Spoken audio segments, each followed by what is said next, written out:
Hello my healthy foodies, this is Sharon. Welcome back to Light Kitchen. Here I share quick, high-protein recipes that are healthy, delicious and perfect for your busy days. Today I'm sharing my son's favorite recipe. He asks for it all the time because it's crispy, juicy and tastes just like KFC chicken.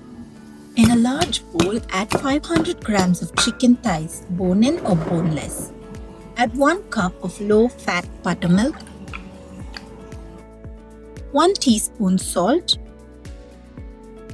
half a teaspoon paprika, half teaspoon garlic powder, 1 teaspoon onion powder, a half teaspoon ground white pepper and half teaspoon dried oregano.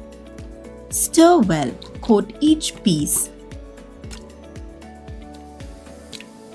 Cover and refrigerate at least 4 hours or overnight for best results.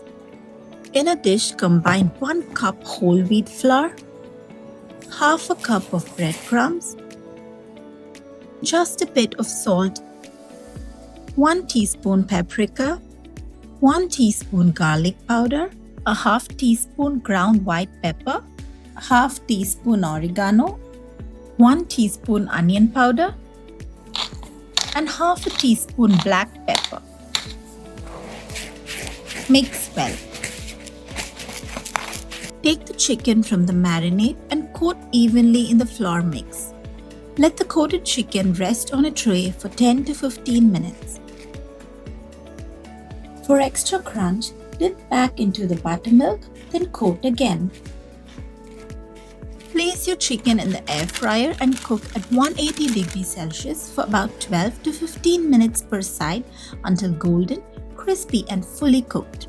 And there you have it, crispy, juicy, high-protein fried chicken made right in your air fryer. If you're new here, don't forget to hit that subscribe button so you never miss a recipe. Great, now that you're part of the Light Kitchen family, let's get cooking.